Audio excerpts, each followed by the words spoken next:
very much for coming in today to share with us on this particular session. We're excited about the new information that we're putting together for 2014, and we're very excited to welcome presenters from Sacramento County and from Pima, Arizona, to talk about the use of recovery support specialists as we look at engagement and retention strategies in FDCs and frankly in child welfare and treatment practice more broadly. These are things that we know are operational in sites that may not have a formal family drug court, but are putting together strategies to more effectively engage and ensure that parents are retained in services. So let's move forward. The first thing up for today is a polling question.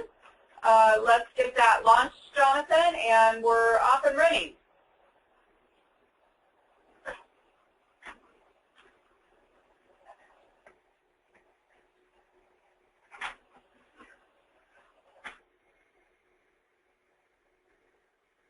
All right. So first up, if a client is not following through or is non-compliant in a family drug court, the belief we hear sometimes is that they're not ready for substance abuse treatment. So to what extent do you agree with that statement?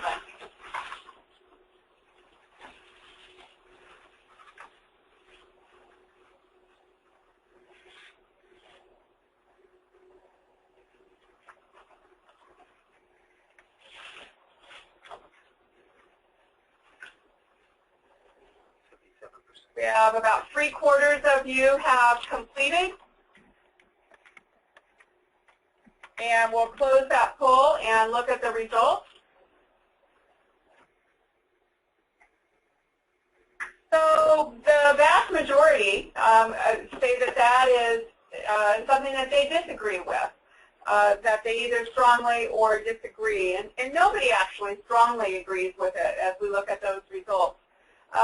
So I think that's good news because that's something that we hear or perhaps used to hear in child welfare and substance abuse practice. So we're excited that we can look at those issues of engagement and retention and look at those issues of readiness in new ways. Thinking treatment readiness. You know, I hope that many of you have had the opportunity to read the book by David Sheff called Clean.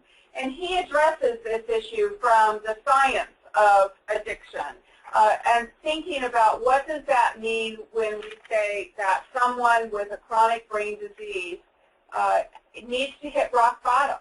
And what does that mean to shift that thinking about addiction and readiness for treatment in the approach that it perhaps is an elevator, and that we have opportunities and we have strategies to raise that bottom to ensure that the person who is in the throes, if you will, of this chronic brain disease is able to engage in services. We hear often about, I think in some ways, the old notions, if you will, of treatment, that this is tough love. And I think what David so poignantly talks about in terms of his own son is that we wouldn't do this kind of tough love with other kinds of chronic diseases. And what does that mean in terms of tough love versus setting boundaries about what's acceptable for that particular family, often from the parents of the person with the addiction perspective of needing to set boundaries about what's safe in their own home and what's safe for them to be able to take care of themselves. If we think about raising the bottom, how do we have realistic expectations? How do we do contingency contracting so that we're aware of the neurochemical effects as well as the challenges of early recovery, as well as being able to set those boundaries to increase somebody's readiness, and making sure that we recognize that recovery occurs in the context of relationships with other people. And I think, as all of us recognize, often those relationships, particularly with their family, particularly with their children, have been fractured. And yet knowing that that healing has to take place in the context of those family relationships and the relationships for that community in thinking about how do they engage parents in care. So will they come? We've built a family drug court.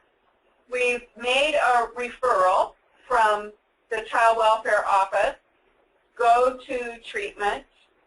What does that mean in terms of the effectiveness of family drug courts if we're focused on effective engagement?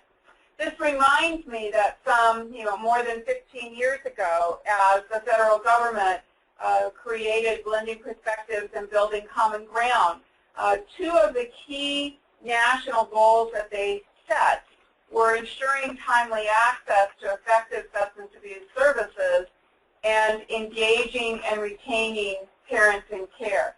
So this fits very much with a national goal from quite some time ago. The good news is that we have not only research about this, but you'll hear from real experts in the nation about how to do this idea of effective engagement in services. We know that recovery support specialists or engagement specialists or ways in which different communities have named this role of trying to ensure that there is effective outreach and engagement strategies. There are various ways in which communities have named that, and more importantly, I think, thought about what the role is that they need in their community.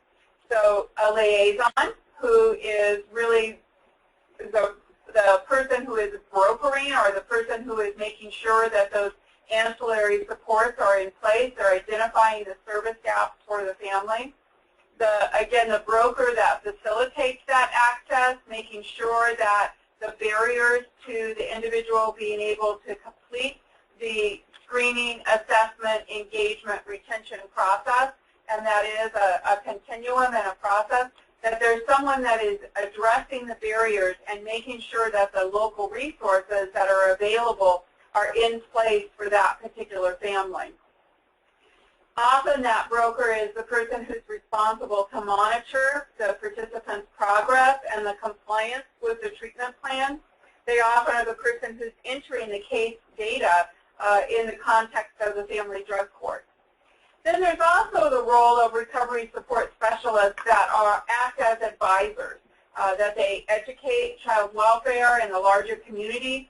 They're looking for that larger community support for their initiatives. They're the ones that may be calling the team meetings, communicating, and making sure that all of the various partners have the information that they need to make timely and informed decisions, and particularly informed judicial decisions. So thinking about those functions brings up, again, what are the differences in the titles and the various models? And what we think is important is perhaps not so much the title, but if your particular family drug court is asked, what does our program, what do our parents, what do our families and our community need in order to effectively engage parents in this change process? Can we recognize what's going on in those early days of abstinence, perhaps not yet recovery, but those early days of the crisis, and for the family, either the child has been removed from their care or they are continuing with the children living in their home, but that there is a significant issue that needs to be addressed so that we don't need to place that child. So these various roles and titles and models are used often interchangeably. We think it's important, again, not so much what title you choose, but making sure that you're aware of the skill set that you're looking for, about if this is somebody that has experiential knowledge to share with families, Or is it somebody who moves into a different role for the court, for the family drug court, for the treatment provider, that has that experiential knowledge and expertise, and also some specialized training in outreach and engagement in substance abuse services to make sure that those components in your program are effective. We thought it would be helpful to also talk about and to make sure that everyone is aware of the different purposes and what's trying to be achieved with recovery specialists. And again, going back to your community and your purpose and your needs, thinking about the outcomes that you're trying to achieve. Is this about decreasing the time to access and enter treatment? Is it about improving the outreach and engagement components? Is it about increasing the permanent placement outcomes at 12 months, the reunification rates, the decreasing the time in out-of-home care? Thinking clearly about what you're trying to achieve sort of backs you up into what are those roles and responsibilities and the functions that we need to put in place in order to achieve those outcomes.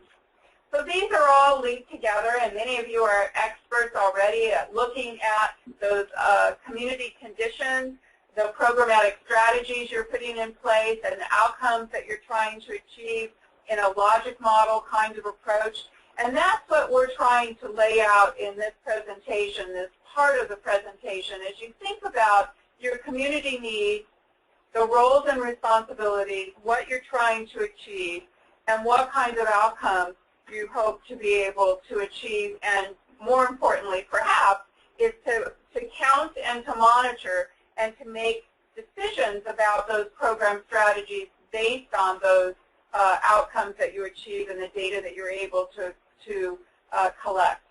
Again, thinking about the roles, if you're needing to build the linkages and improve the communication and the collaboration between the systems, you may need somebody who's acting as that formal liaison.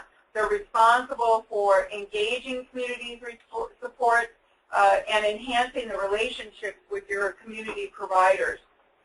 If the purpose is to improve the parent's access to assessment and to treatment, perhaps the role that you need is a treatment broker, somebody who's very acquainted, knowledgeable about the services that are available in your community, has that ability to pick up the phone and say to the different treatment providers, or perhaps that they need a spot for a family member, or perhaps even the sophistication of saying that there is a data set, a database that's available so that they're able to link a person in need with a particular opening in the community. Perhaps the purpose that you need is the ability for child welfare and the court staff to manage the caseloads in which substance abuse is a factor, and that you need somebody who's acting more as an advisor to practice. We see this in outstationing substance abuse counselors with investigative units, that they're somebody that can be relied on to advise and to go out perhaps with the investigator on a case. So again, thinking through what are the outcomes you're trying to achieve, what are the needs in the community, should be driving what kind of recovery specialist role, what kind of outreach role, what kind of broker role you need within your own community. We know that there's typically, these are not exclusive, but typically the court makes 3 kinds of requirements in a case plan, and depending on your jurisdiction, if this is a formal court order or if it is subsumed in the child welfare case plan, but typically it's about having contact with that person who's managing the recovery component of the case, having treatment plan and completing that treatment plan, that there is some requirement for drug and alcohol testing and screening on an ongoing basis, and some recovery support group requirement for the parent to participate in. Those 3 standard court orders are often the role that the brokers, the liaisons, the recovery support specialists can fill. But it's important to think about those functions in terms of what kind of background and expertise you're looking for, where in fact that person is going to be located. If it's about immediate engagement or immediate assessment, we know that if it's a bus ride away, that it's pretty hard to get from the court to the bus to where that location is, where that specialist is located. So we see in various communities ways in which they're bringing that staff member into the courthouse, or you'll hear about some models that they're in close proximity to look at those ability to get from one place to another within your jurisdiction. And we recognize that sometimes this is a particular challenge in the rural communities, that transportation, even in big cities, the transportation is often a factor about how that individual is to get from place to place and service provider to provider. And then recognizing that the key consideration of how all of this gets communicated, that reduces the noise between the systems, reduces the noise between workers, and increases the efficiency of that communication between the systems. As we think about what these various roles and responsibilities are, one of the strategies that we have seen used very effectively is what we refer to as a drop-off analysis between these various points in time in which a family member interacts with child welfare, with the court, with the treatment provider. How do we know the numbers of how many individuals were supposed to go through each of these steps and how many actually went through those steps? If you haven't done a drop-off analysis in your community and you're thinking about what this engagement and retention role might look like, we'd encourage you to be in touch with us, that we might be able to help you to look at those data and to help drive some of those decisions about the programmatic response based on data. We also know that there are some new data that are available now in jurisdictions that have put these kinds of programs in place. In particular, looking at program strategies that use parent support and family drug courts. And we're delighted to be able to share some of those data with you. These are primarily from the regional partnership grant programs that had a program strategy that included a family drug court, and those that did not have a family drug court. So you see the length of time in terms of the median days in treatment based on the various kinds of case management or engagement kind of function that these various programs put in place. And you see that when there was intensive case management, which was often what was going on with either the specialized recovery specialist or a unit of social workers in child welfare that were providing that intensive level of case management to families, and what was termed recovery coaches, that the median days in treatment hit 200 days. And the various kinds of ways in which those program outreach and those engagement programs were put in place. We also know that from some of these from some of these program strategies, that if we look at the discharge from substance abuse treatment after the parent was enrolled in the regional partnership grant by parent support strategy, that the combination of intensive case management and recovery coaches also had an effect in if they completed or transferred to another program. And you see the total number in the parentheses, but that 63% of those parents who received intensive case management and recovery coaching were able to have a successful treatment final status, if you will, when they left the treatment program. it's not to say that that's the only consideration, but we think it's important for, again, to back up to the community needs, to the kinds of strategies you can put in place, to the outcomes you're trying to achieve, and to look at ways in which you'll be able to collect those data to be able to look at the effects of these kinds of programs. All right, so I can hear folks out there saying, great, sounds terrific. How do we fund this? And we're going to walk through a few little steps, but again, we would encourage you to be in touch with us if this is something that you're looking at about the kinds of funding strategies or TA resources that we've put together in the past. So first, what's the job description? What are you trying to do with your particular program? What are the current funding sources for that particular component?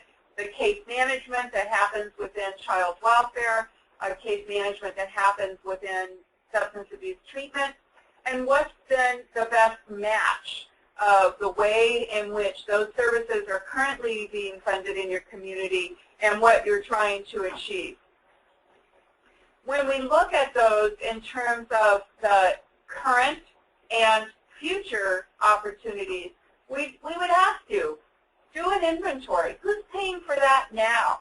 These are often not services that are add-on. They're often a way in which you think about the current way in which case management, case coordination is currently happening, and who's doing that? Is this somebody that has the skill set in order to move forward with doing these kinds of specialized roles? It means that you're negotiating with those funders about the outcomes that they want to see and who the priorities are to get those services. While we recognize that this is a bit of a dated resource, some of those pieces about this monograph on funding family-centered treatment for women with substance use disorders, many of those sources have not changed, even though it's a publication that came out in 2008. And I think we're aware of those kinds of things that have changed, particularly the effects that the Affordable Care Act will have as more individuals have access to health insurance, and perhaps if you're in a state that is expanding Medicaid, to what that looks like in terms of case management services that are available in those other funding streams. But again, we want you to look at this as a way of thinking about those resources. Part of what this monograph does is to look at the major federal funding streams and the kinds of services that you're looking for adults, and identifies what are those federal sources that are available to fund these kinds of services, as well as for children. So a variety of funding sources on the adult side as well as on the child side. So we would ask you to take stock of all of those options and then think about what are your best bets. Where are the resources most significant? What new flexibility might be available in changes that have happened in your own state or community? And then who is around as a champion about the ways in which funding can be integrated or may already exist to fund those particular services in your family drug court? We also want to draw your attention to a monograph that came out, again, a little bit ago, but still is relevant in thinking about these issues of what kind of case management, what kind of resource do you need in terms of a program specialist, the linkage, the broker, the outreach specialist. We document some case studies about how a few, 6 states in particular, look at these issues and put programs in place in order to provide substance abuse specialists in child welfare practice. All right, we're back to a polling question. Jonathan, let's see if we can launch this question. And does your site currently use a substance abuse specialist as an engagement and retention strategy? We'll give you a few minutes to respond to that.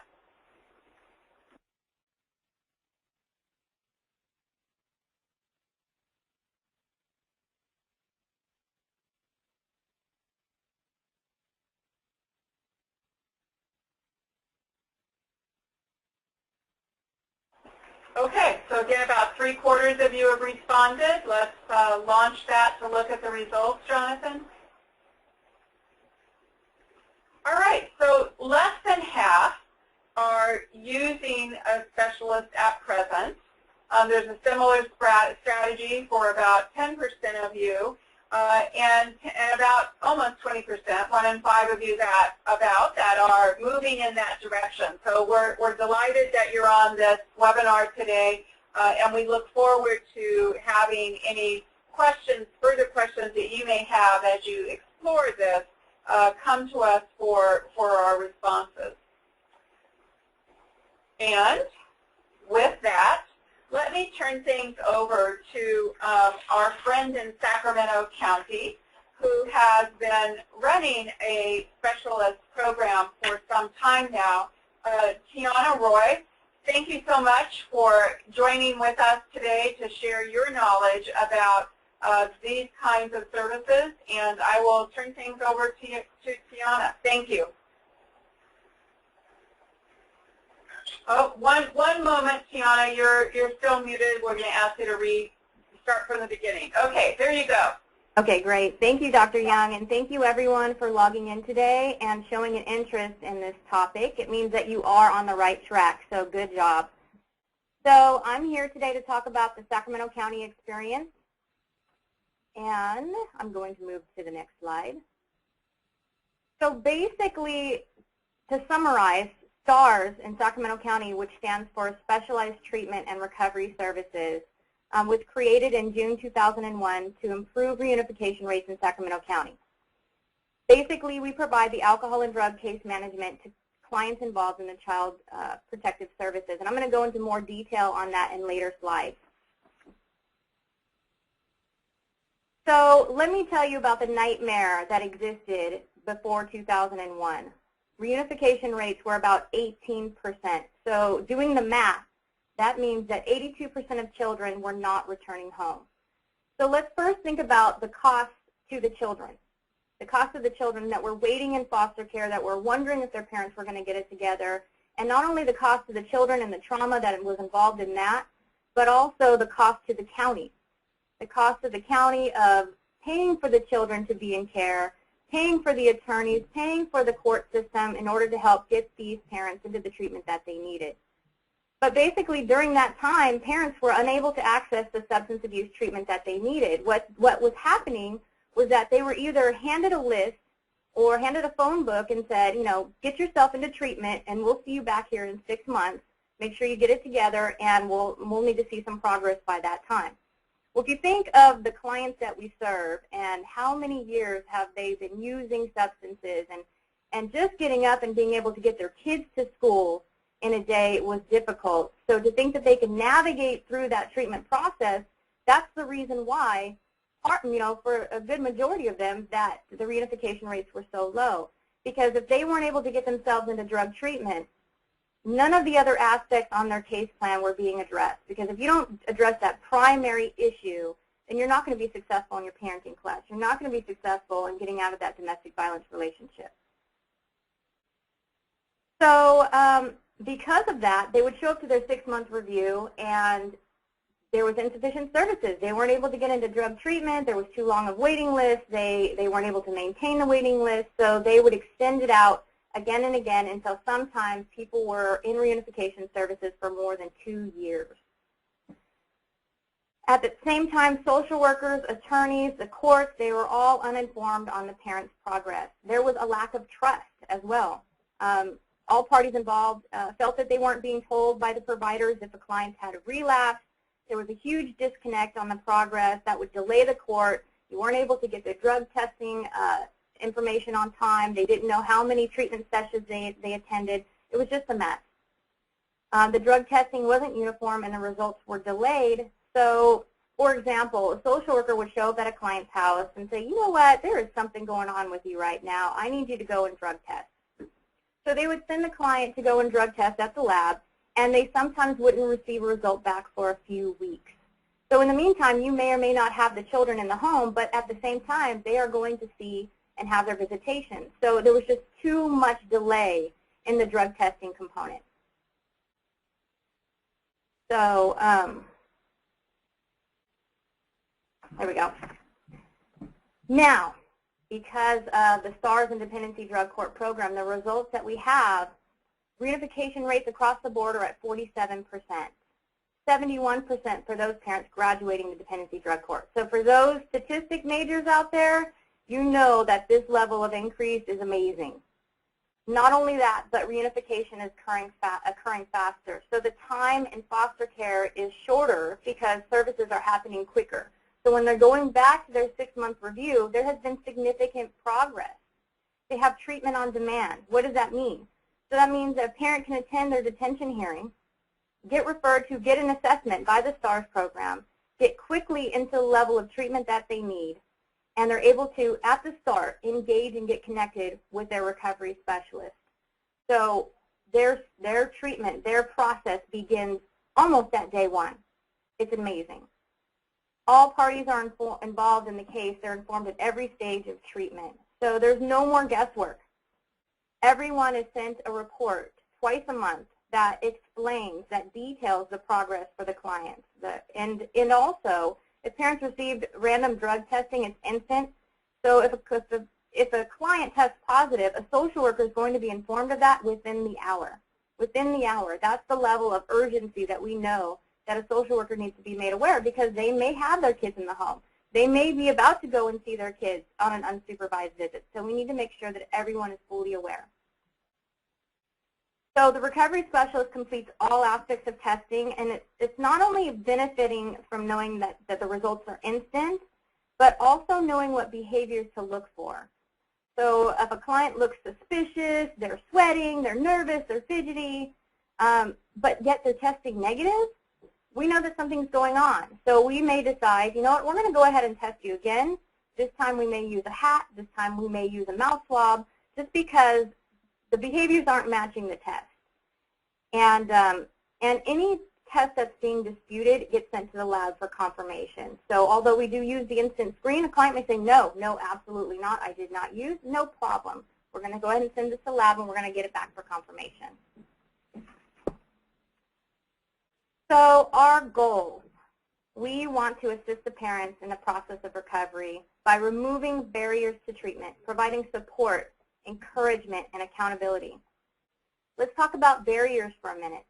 Barriers include confusion, fear of making an intake, uncertain of how to even get to a treatment program. Our recovery specialists will set up the appointment. They'll describe the program. Let's alleviate some fears. You don't have to worry. Let me tell you what residential is like. Let me tell you what to expect in outpatient. They'll map out the car or the bus route to get there. So that's removing barriers. But let's talk about encouragement. Let's talk about encouragement for a minute. Let's imagine if you went to the doctor and you were told, you know what, your health is in serious jeopardy. You have to immediately start working out and changing your diet and everything else, right? So, okay, I'm scared now. I need to go and get to the gym. You make it to the gym. You walk in there. It's huge. You've never been to one before, and you see all of this equipment there. You don't know what works with what. You don't know how to get started, so you're nervous. You walk in. Everybody around you seems like they have it together, but you don't. So you may start, you know, get a little machine here, might do a couple of dumbbells here. But basically, if you don't get engaged right away, you're going to get discouraged and you're going to leave. So what if at the moment that you walked in the door, someone met you, a personal trainer, a personal recovery coach that said, hi, I am so glad you're here. I know that it's overwhelming. I know. Let me show you how to do it. Let me see exactly what it is that you need, and let me walk you through this process. And for any of you that have had a personal trainer, it's not just about showing you how to get through something, but also there are going to be times when you're right in the middle of it that you want to give up. It's hard. You want to give up.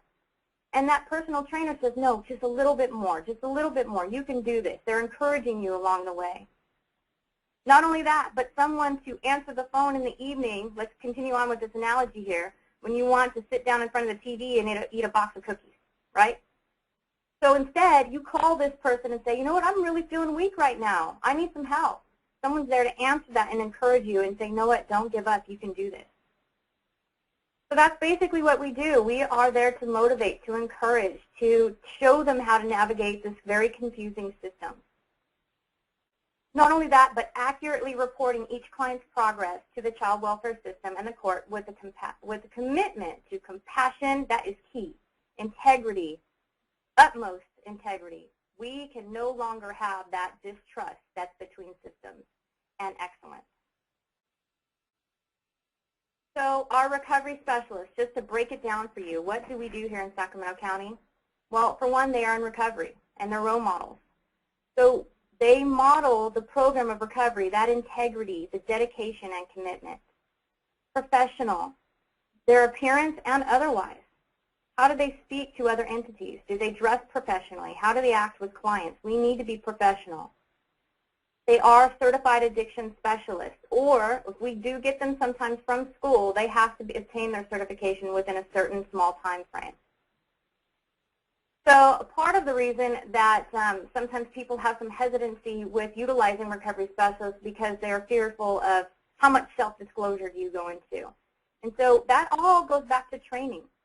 Our recovery specialists are trained to utilize limited self-disclosure. We're not going into these gory details about who they knew and how much they used or anything like that, but to share about that pain and desperation. That I know that it's overwhelming right now. I know that the first thing that you want to do because you're feeling pain is to go to what's going to numb that pain, and that's not okay. There's another way. To really show them, but not with this full-on self-disclosure that talks about how down deep they went themselves. Sometimes personal examples are warranted, and that's okay as well, but we always want to ensure limited self-disclosure. We require a minimum of 2 years sobriety. There's other sites that require more. Ours, we found that 2 years sobriety is sufficient. They've gone through their certification process. They've been able to maintain that, and a lot of times people coming out of those and their early recovery are just on fire. I mean, that's just the bottom line. They're on fire. We need to make sure that our recovery specialists are teachable. They have to have a teachable attitude. We have a philosophy here. We have a manner in which we treat clients. And for example, we provide help no matter what. We want to break down that old school treatment ideal that Nancy did talk about, that you know, they aren't ready until they hit bottom. So that's a lot of times what some treatment or even the 12-step community will say, and hopefully we're moving towards a different angle because honestly, this wasn't their idea. They didn't want CPS to knock on their door. They didn't want the court or anyone to say, hey, check it out, you have a problem, you need to get into recovery. So obviously they are not ready. We have to meet them where they are and know that we can push them towards readiness. That's our philosophy. We can help push them towards readiness. And for example, if they get discharged from treatment because of a relapse, we pick them up. We make sure that there's no breach in between where they can say, you know, forget this. I knew that I was going to fail anyway. I don't have a chance now. No, we make sure, you know, let's learn from this relapse. What did you learn from this? Obviously, something wasn't working for you. Let's talk about this. So there's not that old school, well, come back and call me when you're finally ready to do it. We don't have time for that. The kids don't have the time for that. They are waiting for their parents to get it together. So, excuse the very text-heavy slides here, but I know there was a lot of questions on what was the specific duty. So this is coming straight out of our policies and procedures, out of our job description.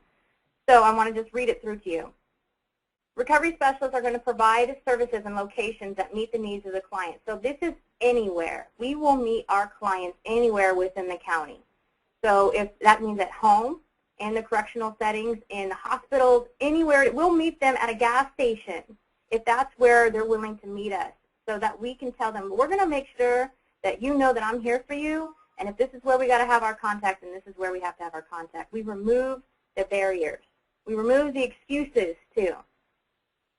Recovery specialists are responsible for maintaining client records, and basically that anything that happens, if it's a test, if it's a contact, if it's a call to the social worker or treatment provider, it's documented. Everything must be documented in the client files because it's going to tell the story. It's going to tell the story of the client's reunification process.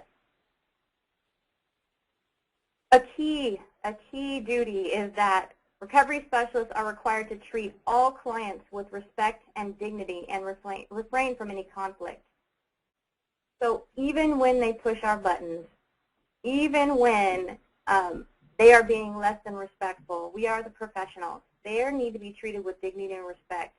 We have to meet them where they're at, and sometimes that means that they came from a really, really dark place. But all we're concerned about is how are we going to get you out of that dark place.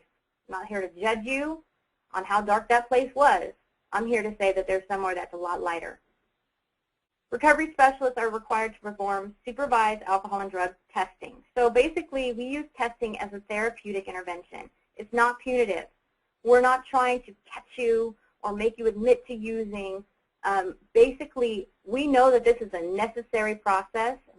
That's a huge proof that you're able to maintain your sobriety, but at the same time, we can use that as an intervention. If someone tests positive on a cup and they're not admitting, we don't have to, this is showing positive and I already know that you use and your behaviors say it too. That's not why we're there.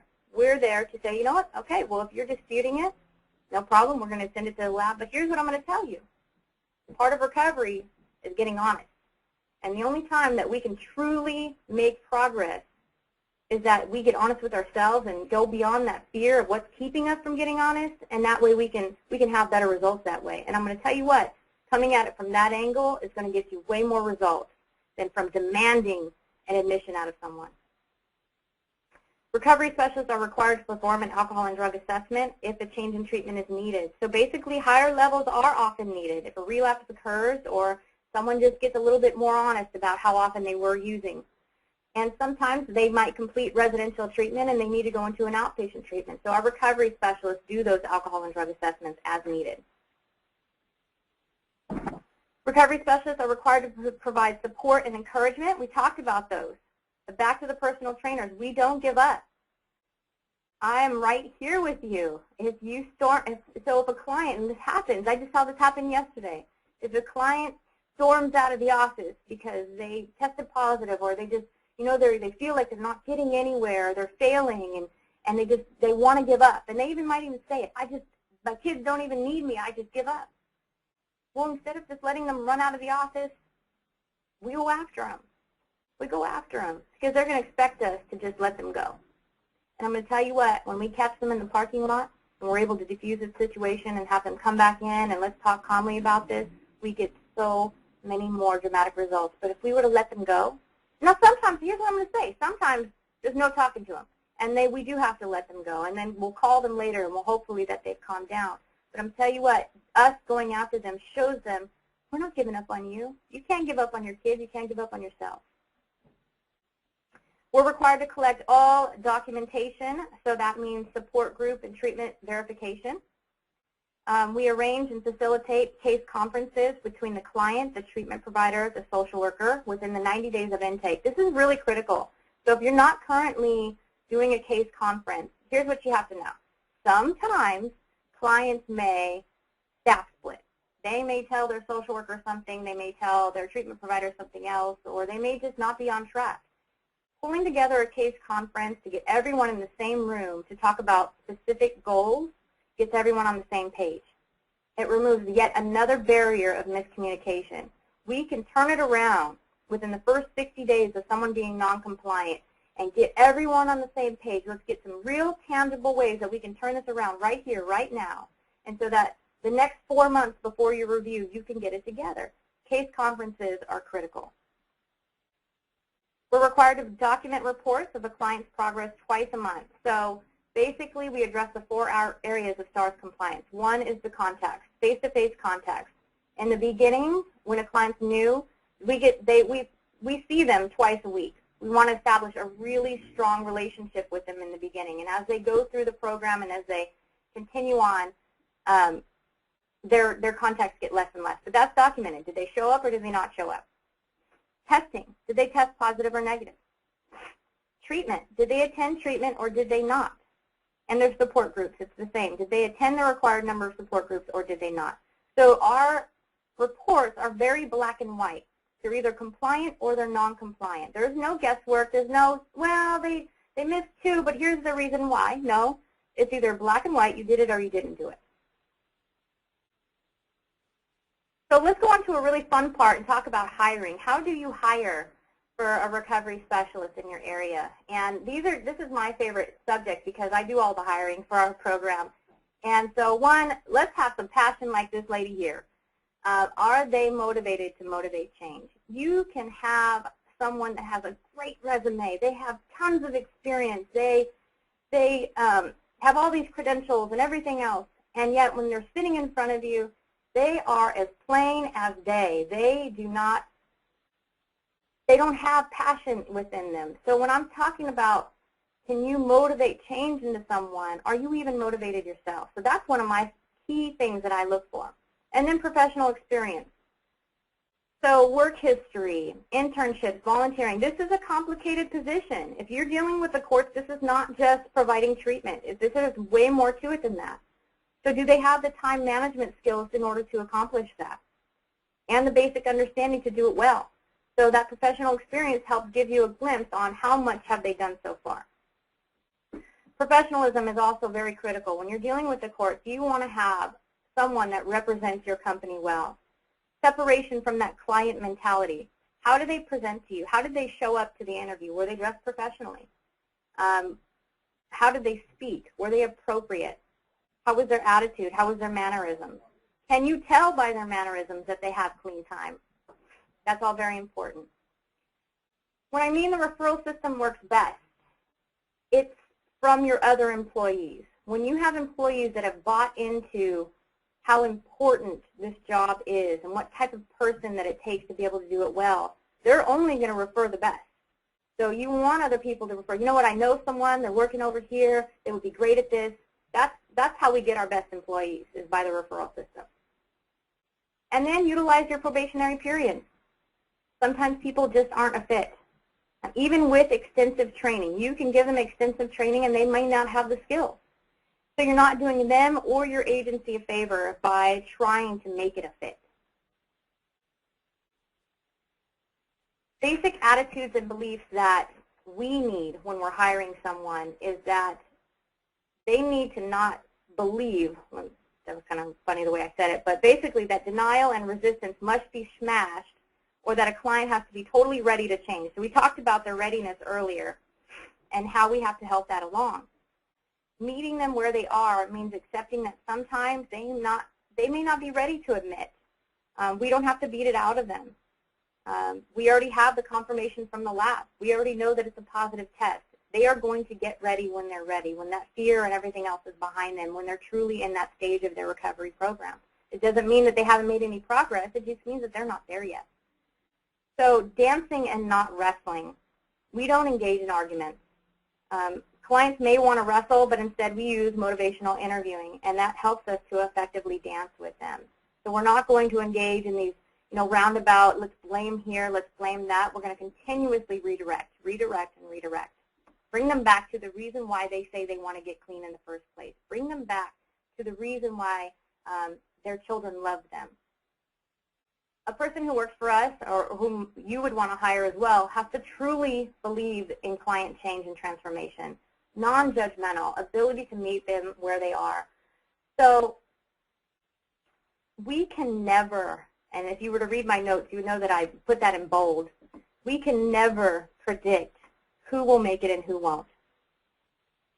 So basically, we must act as if anyone's going to be able to make it. We cannot give up on them. And if we do, then why wouldn't they give up on themselves? So if we were to give up on them, then why wouldn't they give up on themselves? So again, somebody might come in and we're like, oh man, this person, they are not going to get past the first week. And I'm going to tell you what, they stand up at graduation and they prove us wrong again and again and again. So some of the negatives that can happen, and it's important to mention here because people have often said, well, what if one of them relapses? What if an employee relapses? Yes, it does happen. It does. It can happen and it does happen. And it is very difficult. If someone stops taking care of themselves and their own personal recovery, it suffers. And we have a zero tolerance policy if it happens. I mean, that's just the bottom line.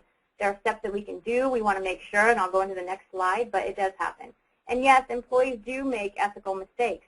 But at the same time, so do social workers, so do attorneys, and anyone else in the world. So sometimes they're learning lessons, and sometimes they're grounds for termination. It just really depends. So out of those two negatives, it does happen, but yet it is worth the risk. It has been proven. So even despite these possibilities, it's worth doing it.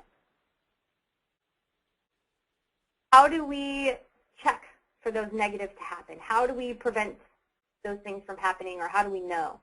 So basically, employees need to have random and suspected drug testing. I mean, that just should be happening automatically. And follow up on all accusations. Sometimes we'll get a call from a treatment provider or even from a client. You know, I think that my recovery specialist is acting weird, and whether we believe it or not, no problem. Let's go send in the drug test.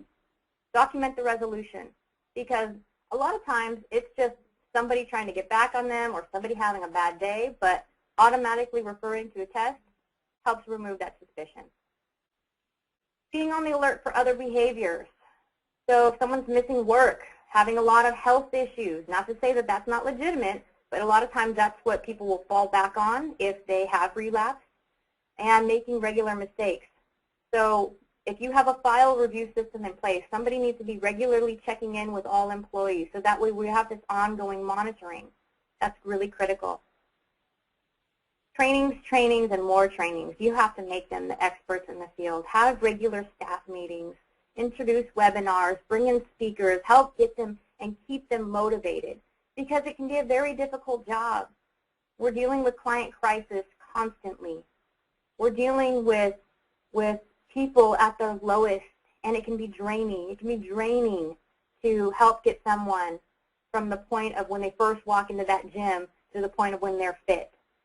And so in order for us to do that, we have to regularly help motivate them and keep them strong.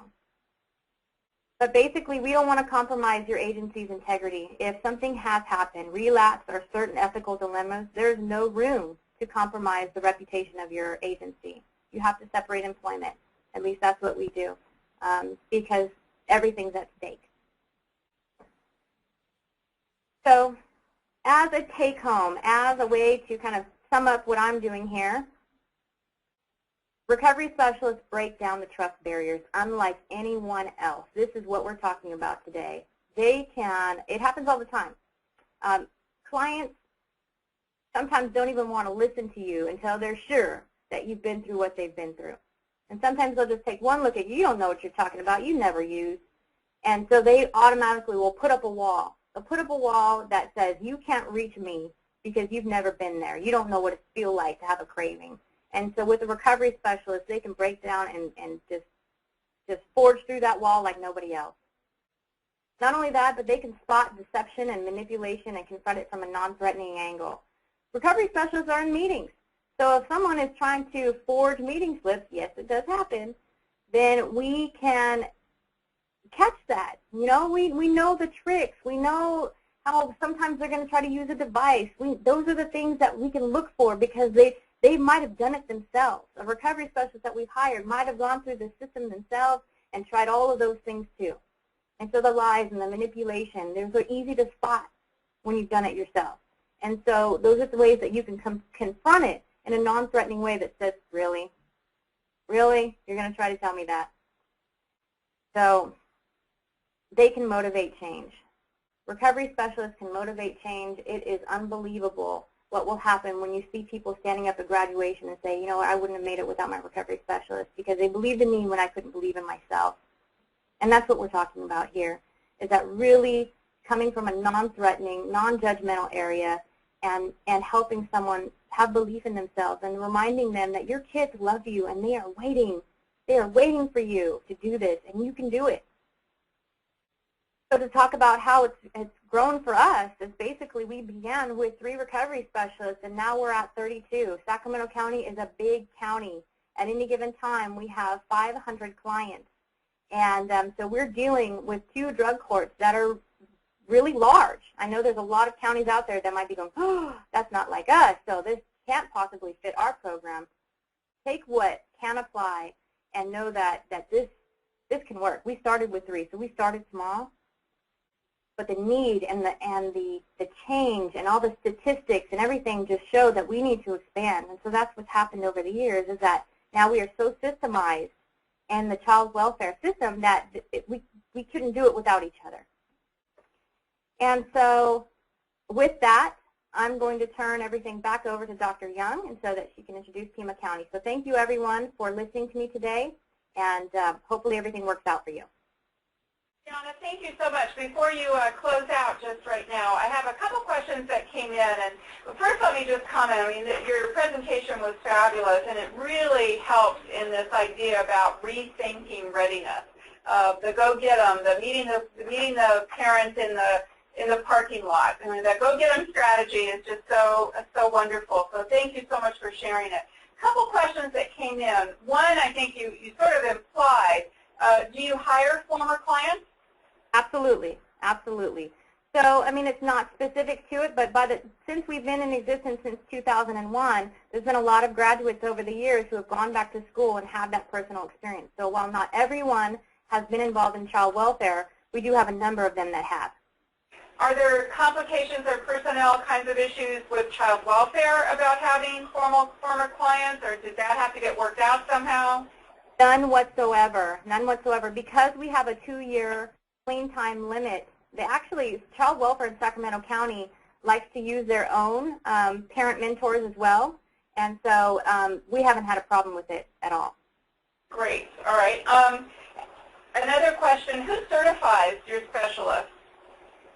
So we have, I would say, I think 4 different schools in Sacramento County that are specialized in addiction certification. So 2 of our community colleges, and we have 2 other institutes that also offer certification. Okay, so they could be in any one of those 4 kinds of certification programs to be able to be qualified? Yes. Okay, terrific. And then we have one that's a little bit, different, a different path on this one. You mentioned that the recovery specialists actually do the drug testing. I think that what's implied in the question is, how does that change the relationship between the recovery specialist and the parent? How do you work with that when you're trying to build relationship, and yet this is the person who's monitoring for the court or monitoring for child welfare? How do you work with that? You know, that's a good question, but the reason why it's not an issue is because it's established from the very beginning. That if this is the nature of our relationship, while I'm going to support and encourage you, this is part of the process. And sometimes it's actually better because there is more of a comfort level with a recovery specialist than there would be with someone at a lab. And so it doesn't change the nature of the relationship, but here's what I will say. Here's what has come up. To where sometimes the client might feel very, very comfortable with their recovery specialist, and if they have had a relapse, they might even attempt to say, don't tell my social worker, please, we have it like that. And the recovery specialist has said from the very beginning, no, that is not what we're about. We have to, at all times, have integrity and trust. And what I'm going to do is I will sit here with you, and we can call your social worker together. So sometimes there may be a little bit of comfort where a client might think they can manipulate, but that never happens. But comfort levels never really do change. It's from the beginning. Terrific. Thank you again so much, Tiana. We're going to turn things over to our friends in Pima County. And first, let me just run through who we'll be hearing from. Let me back up. You saw that slide about more information about Sacramento and the STARS program on the web, on the blog spot, so familydrugcourts.blogspot.com. We encourage you to visit that and to ask any additional questions, and we can have Tiana respond to those and follow up and post those on the blog if you have other questions that we didn't get to today specific for Tiana. So as we turn things to our Arizona partners, Maureen Accurso, who is the Family Drug Court Coordinator, Andy Mendoza, who is a Recovery Support Specialist, and Yesenia Campos, who's the Senior Recovery Specialist for the Pima County Family Drug Court. Thanks so much for joining us today, and we look forward to your presentation. Maureen? Yes, I'm here. Thank you, Dr. Young. Thank you. Welcome, everybody. We're really, really pleased to be here this afternoon, and we're looking forward to presenting our webinar today. So to start off, my name is Maureen Accurso. I'm actually the Family Drug Court Supervisor and I have the honor and pleasure of supervising. Oh, my slides aren't working. There we go. There we go. Hold on a minute. My slides weren't working very well there. Something. I need to go back. Great. Sorry, people. Okay. Here we go. All right. As I said, my name is Marina Cursor. I'm the supervisor, Family Drug Court supervisor, and I have the honor and pleasure of supervising our certified recovery support specialist. First of all, I'm going to give a brief overview of our Family Drug Court program. We first conducted a pilot back in 2001, and in that pilot, we used one zip code and one CPS unit. A couple of years later, we decided to open up Family Drug Court to 2 other zip codes. And a couple of years after that, we realized that Family Drug Court was a program that parents really needed, and so we decided to open it up to the rest of Tucson area. And we're still going strong 13 years later. We're still available for parents who need us. And part of our Family Drug Court comes in 3 phases. It's about an 8-month program. That's if they go through it with complete compliance. In the first phase, they have to attend court every week for 2 months. In phase 2, it's every other week for 2 months. And phase 3 is once a month for 4 months.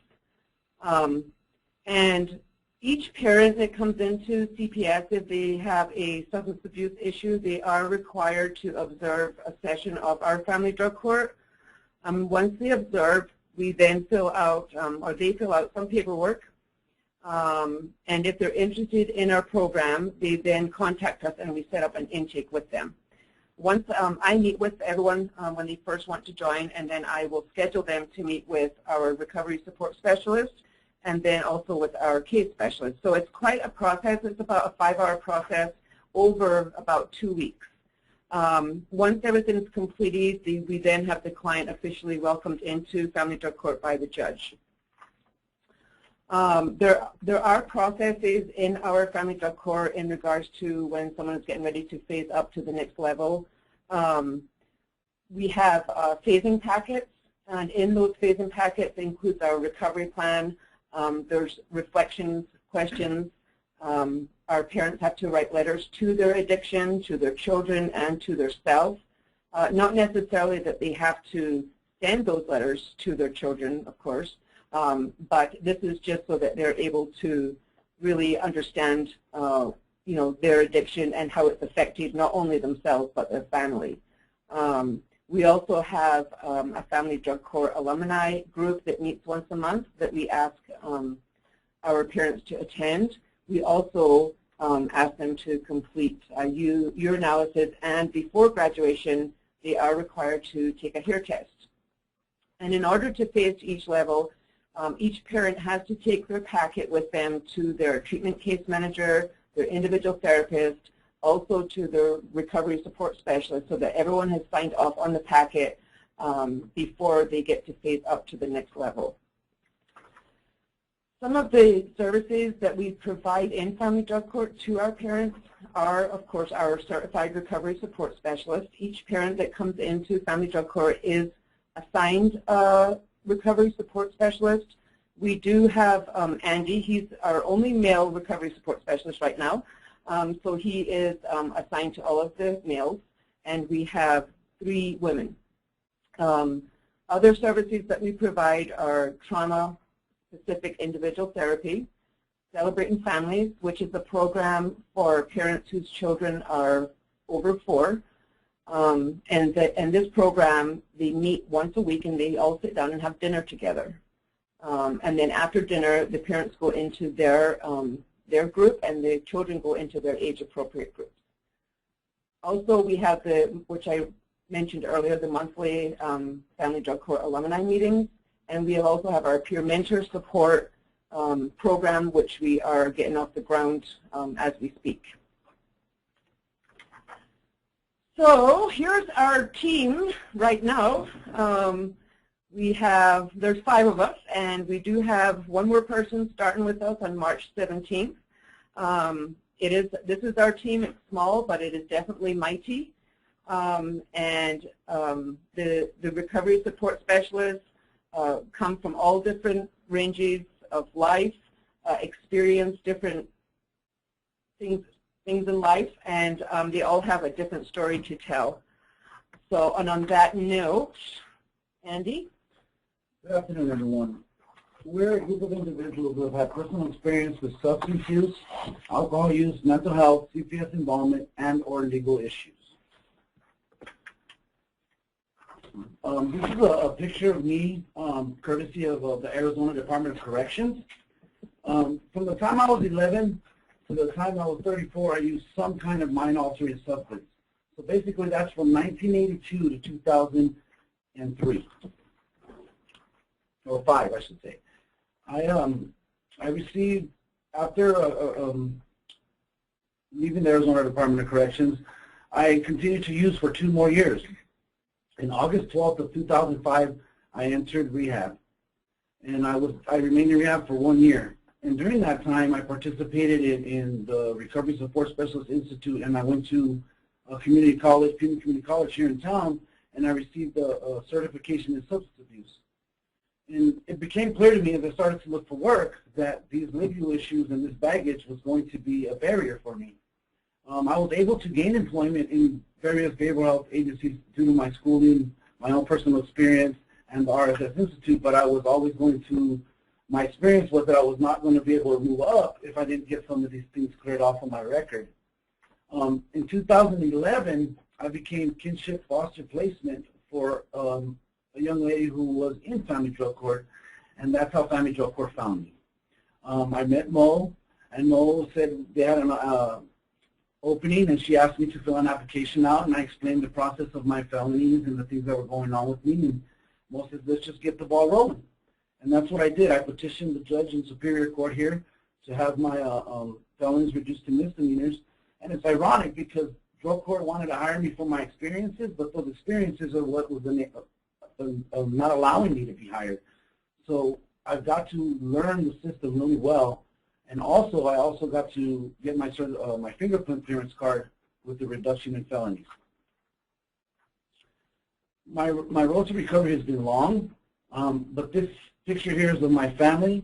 On adoption day, we adopted the sibling pair, the 2 younger. That's all 4 of my children and my wife, and one of the judge who performed our adoption. I'm glad to say that today I'm able to use my experience, strength, and hope and pass it on to the participants that participate in Family Drug Court. In doing so, we get to create hope, self-esteem, and self-confidence in the parents that we serve.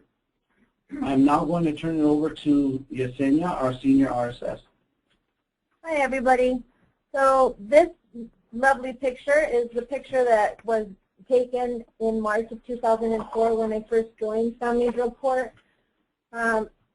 This was 2 years into my CPS case. I had 2 CPS cases, the first one which was opened in 2002 as a result of my crack cocaine addiction. And the first time I was involved in CPS was during that time where the pilot program was happening, so I wasn't able to take advantage of the drug court program. But during my first time, you know, my mindset, like Tiana said, I wasn't ready, and I didn't think that I had a problem. I didn't think anything was wrong with me, and I just went through the motions of doing my CPS case, which in the end I lost custody of my oldest son and my oldest daughter, and this happens a lot, and I was one of those. Is I got pregnant in the middle of my CPS case, and I continued to use. I relapsed when I was 7 months pregnant with my daughter, and at 2 days old from the hospital,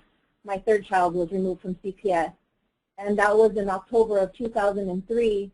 And again, still not ready. It took me from October 2003 until March of 2004 when I finally joined drug court that I began to start doing things that I knew were the right steps in order to help me recover.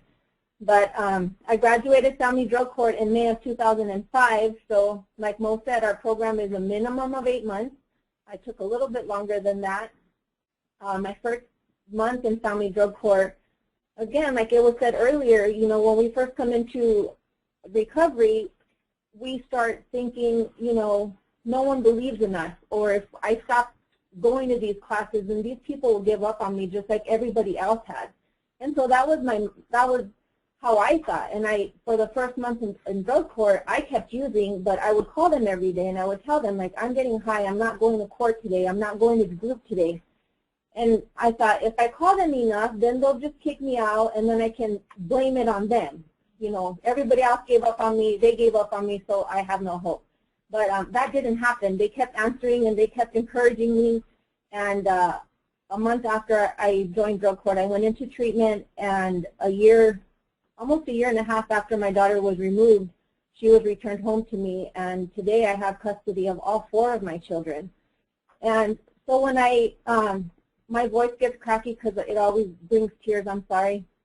But after I graduated drug court, I felt so connected to the team that I thought, well, I'm not letting them go, so I bugged them at least once or twice a month just to check in with them, and started going to school. I went back to get my GED, and right now I'm currently a student at the University of Phoenix. And in 2010, you know, because I would go and speak in different venues for drug court to share my story and how it worked and what they did for me. And in 2010, the RSS position was opened, and I'm so grateful that I got the position. And just recently, in December of last year, I was promoted to Senior Recovery Support Specialist. This is my beautiful family that I have. There they are. So that's my husband and my 4 kids. You know, my older kids, they know what happened. You know, obviously they had a lot of questions, and my younger kids, my baby, which is in the black shirt there, she wonders why I didn't fight for her, and I had to explain to her, you know, why I didn't fight for her, and that it's a good thing that I didn't have to. Today, what I do to keep myself, you know, still in recovery and still keep myself stable for myself is self-care. I have still my support team. I open up here at work. You know, if I'm struggling with something, you know, I feel comfortable with my team that I can come to Mo, I can come to my program manager and say, hey, this is what I'm going through, and I have that support where, you know, I won't feel like they're going to judge me, and you know, we're still a team, so we're always helping each other to make sure that we're all well in order for us to go and help others get well. One of the questions that came up was, what are the roles and what's the difference between a case specialist and a recovery support specialist? So a way that we like to say it is that the case specialist is in contact with all the treatment providers, CPS, and the judges to make sure that everything that needs to get done by the parent is put in place. So sometimes there's service gaps, or sometimes the parents can't get in contact with their CPS workers. So that's where our case specialists come in to make sure the referrals are happening and collaborate with all the team to make sure that all the other parties are doing their part in order for the parent to be successful. As RSS what we do is we do the first part of the intake, which is going over their substance abuse history, and that's something that we just started about a year ago. And the reason why we feel that it's beneficial for us to do it that way is because a lot of people, I know for myself, when I first came in, I was very reserved. I had my walls up and I wasn't going to let anybody in. But putting the RSSs to be the first ones that they meet with to talk about their substance abuse history, it really breaks down those barriers, because we're able to tell them, you know, we understand why you're here, and let us tell you what our role is and who we are. And we don't go into deep detail about our story. For instance, I let them know, like, you know, I'm a drug court graduate, and I'm a survivor of 2 CPS case plans, and I'll be clean for 10 years. And so that right there just starts giving them that glimpse of hope. We also go over the recovery plans. And then the recovery plans that ask questions like, what's your motivation? What are your goals? And what we try to focus on is there's so many other people that they're dealing with on a daily basis, talking about substance abuse and why it's not good, and, you know, all that stuff, that as recovery support specialists, we talk about the same thing, but we also try to help them see that there's life after CPS, there's life after drug court. there's more to life than just always thinking about, well, what's going to trigger me? I can't go to that location. So we start asking them, well, do you want to finish school? Do you need help getting a job? Like other things that can help establish their foundation, which you know, includes legal issues, helping them get to some outside meetings, and also, like I said, still identifying the cravings and how to avoid relapses. Some of the essential functions that we also provide are the number one thing we do is peer support. And peer support includes attending court hearings, not only here at the Juvenile Court Center, but also the Superior Courts, Justice Courts, and City Courts. When I began working for drug court 2 years ago, the homeless court through City Court was in place. I make monthly referrals for our clients to that court. But in the process of going to that court, a lot of the times the judge would reinstate their license there, but then they have stuff in Superior Court, they have stuff in Justice Court. So I was able to build a connection and a bridge with the Tucson, South Tucson courts, which now has a homeless court. I was also able to build a bridge with Justice Court, and I attend hearings with them at Superior Court. And in building these bridges, I'm also helping to increase self-esteem and self-confidence in our clients, because when they start to participate in their court hearings and do the community service, which then helps to reduce fines, which then the judge will quash warrants and take fines out of collections, and it helps to build confidence within themselves so that they begin to see, hey, this is possible. Last Friday, I was very, very blessed to attend a court hearing for one of my participants who, after 13 years, was able to get his license back, something that he ran from because he didn't know how to begin the process. He didn't know where to start. He didn't understand that it was possible. And he was thanking me and saying, you know, thank you for all the help. And I explained to him, I'm like, you did the work. This is what you did. We just pointed you in the right direction. We supported you in that direction. I'm also helping him work with mental health court, because we have seen an influx of clients coming from the mental health arena. So now I'm working with the judge here in Tucson City Court and one in Superior Court to try and get our clients enrolled in those courts to help them also.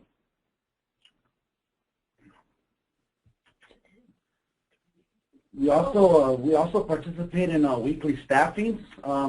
Our slides are not moving forward, so I'm just going to go ahead and move forward. We participate in weekly staffings, and at those weekly staffings, we, as RSSs, we are able to give our input and our reports to CPS who attend. We also give to the treatment providers, the judge. All of these people are in one room to share and talk about our clients and our participants and help to facilitate what we're doing.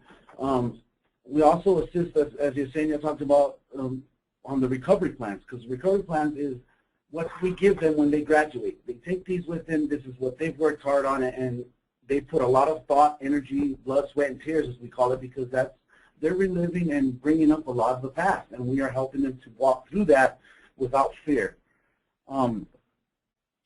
We also do home visits every week, and part of doing that is sometimes we run into clients, you know, who, as Tiana said earlier, fall off. They begin to lose hope and courage, and so we'll go out and we'll do unannounced home visits. We'll show up as their treatment providers. We'll help to get them re-engaged not only with FDC but also with treatment, also with their visits and with CPS. And we make it very clear that we are not here to bust you or try and find something on you. We're here to help you. We also provide bus passes when necessary for the first 6 months, and we also transport when needed. We'll transport to CFTs, ARTs, adult recovery team meetings, child and family team meetings, court hearings, and those types of things. So in the hiring process, some of the skills, knowledge, and experience that we look for is sustained recovery from addiction. So we ask for a minimum of 5 years, and we believe that after 5 years, we have a pretty firm foundation, and we have the knowledge of the signs and the symptoms of relapse, and we're able to, we're better equipped to come in and help someone else once, most of our junk is dealt with, because that's always, I've been clean for almost 10 years, and there's still stuff that I'm processing. The other thing is empathy. Because we've been there, done that, we're able to come alongside the clients when they are having a tough time and they are feeling like there is no hope. And, you know, like Tiana said, you know, just recently there's been at least 3 or 4 moms that have come to me and said, I don't feel that that my kids deserve me, you know. And usually, you know, in the 4 years that I've been working here, questions have been asked to me and I've been able to, you know, share my experience, strength, and hope. But about a month ago, one of the participants had just relapsed, and she looked me straight in the eye and she asked me, she was like, did you ever feel that you weren't worthy of parenting your kids? And I'll be honest with you, she broke me, you know, and tears did come out, and I shared with her, you know, I did feel the same way. But you know what? I kept going forward, and I shared with her, and she asked me, you know, what did you do as we stood outside of detox? You know, what did you do all those years ago? What was the first thing that you did that got you where you're at today? And I said, I was right here at detox just like you are. You know, so the empathy piece is huge. Also, you know, when we are talking to the clients, it's not, this is what you should do, or why aren't you doing this, or you're going to lose your kids, because before drug court, that's all I ever heard from CPS. And so here it's more, you know, the MI, you know, reflections, and, you know, how's that, you know, how are your choices going to benefit you, and, you know, what are some of the consequences, positive or negative, that could come of it. The crisis intervention, so that can be anything. It could be they call us and say they feel like using, or a family member passed away, or, you know, a visit fell through, you know, a no-call, no-show, so they're freaking out, they're worried about their child, or, you know, anything any type of crisis. And sometimes the smallest things are a crisis to them. And we're there to remind them that, you know, it's not the end of the world, you know, that you missed the bus or whatever it is, and try to help them, you know, bring them back to what's important and how to move forward. We do deal with different cultural backgrounds, and so we are sensitive to that. And when, you know, in our intake, when we talk to them about, you know, their history and where they come from, then we're able to refer them to different groups, whether it's for Native Americans, gender-specific group meetings, Spanish-speaking, or, you know, some of these support meetings that are, you know, faith-based. So as Tiana said, you know, we do share our experience, strength, and hope, and yes, timing is everything. And it's also on a need-to-know basis. So we don't go in and glorify anything. Like I said, me personally, when I share my story, I let them know that, you know, I didn't think there was hope. And I share with them how the impact that drug court made for me. You know, that I believed that they believed. I didn't believe that I could do anything, but for whatever reason, they believed that I could do it, so I was just going to trust them. And I share that with them, and that gives them hope. And also, you know, I chose a man over my kids, and that didn't go so well. I lost, you know, custody of my older 2 kids, and sometimes when females come in here and that's what they're struggling with, I let them know, you know, I'm going to share with you what I did and some things that worked for me and some things that didn't work for me, and I'm hoping that you can learn from my mistakes. But at the same time, you know, not everybody recovers in the same way, so some things that might have worked for me might not work for them. So we're never pushing anything on them. We just give them the different available resources out there, the different paths, and then let them choose, and then we walk alongside them and support them in the path that they choose. Another thing that we work on really well here is boundaries. Because we may know what a healthy boundary is, but the people that we serve may not. A lot of times they don't even understand what that is, whether it's relationships, even with their children. So we have to be the professional. And in being the professionals, we tell them from the very beginning when we do our first intake is, we are going to report both sides of the spectrum. When you're doing really well, we're going to say that. When you need to step it up, we're going to say that as well. And these are things that they understand clearly from the beginning. For me, when I became an employee of Family Drug Court, the mom was in drug court, so we kept the boundary. I would leave courtroom. I wouldn't participate in anything that she had going on that day during court. And that's the professional boundary we have to keep as recovery support specialists. The pros and cons of spending a lot of time with a client, the way I explain it to the guys and some of the ladies that I work with is, in the beginning, we are going to spend some time with you because we're trying to get your feet under you. We're giving you that foundation. But as you face to level 2 and 3, and as you start building your own resources in the community and you start to believe in yourself, we spend less time with you, but we're still here to support you and walk this walk with you. Well, I want to first of all thank both Yesenia and Andy for being a part of this webinar today. You know, we're here to believe in our clients until they can start believing in themselves. This is the link here to the institute that both Andy and Yesenia and actually and Susan and Kay, our other RSSs, attended and are certified through. And as you heard, our recovery support specialists are a vital part of our program. You know, it gives the parents hope when they don't have it, and they have the help when they feel helpless. And we do continue to provide ongoing training to all of our staff, specifically trauma training, as well as vicarious trauma. We're going to be starting that. We do continue to attend motivational interview and trainings because that's a big part of what we use. And we also find out what's new in the drug world, so to speak, in regards to synthetic drugs that are being made.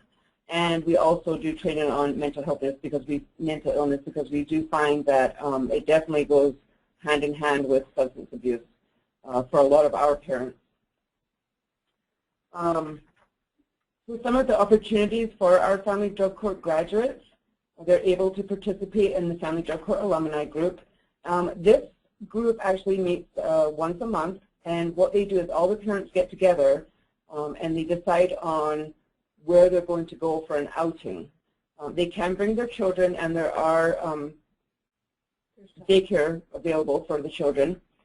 Also, so then what they do is once they decide where they're going to go, they then wait another 2 weeks, and then they go out and they'll like go to the zoo, or they'll have a picnic in the park, or they'll go to our desert museum here.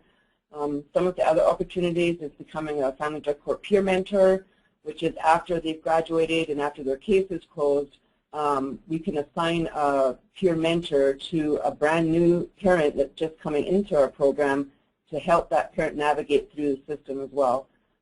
They also have the opportunity to attend the RSS Institute, and also the opportunity to actually, you know, be in the profession and become a senior RSS, just like Yesenia did. Okay, so here's the impact since hiring recovery support specialists that we have found since 2010. The graduation rate through 2011 went from 37% to 53%. That's huge. The reunification rate through 2011 went from 52 to 82%.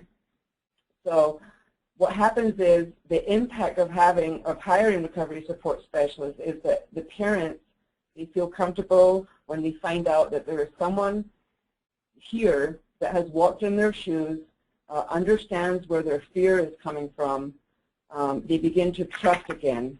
And sometimes that takes a little bit of time, but eventually they do. They begin to trust again, and they begin to open up. And that's when we are able to find out exactly what kind of services they need. It's not a one-size-fits-all. We try to really individualize it to the parent and the family. So if you are interested in finding out more about Yesenia and Andy's story, I'm trying to click, here we go. There's a blog down here, Family Drug Courts. There's a couple of Arizona Daily Star articles that feature Yesenia and Andy. And also, Yesenia was a participant in the Parade of Transformation at the 2012 NADCP. So I just want to say thank you to everyone for listening. I'm sorry about the slides kind of being slow. I'm not sure what happened. But I just want to say thank you, and thanks especially to my wonderful team. You guys rock. And we're going to take it back to CFF and Dr. Young.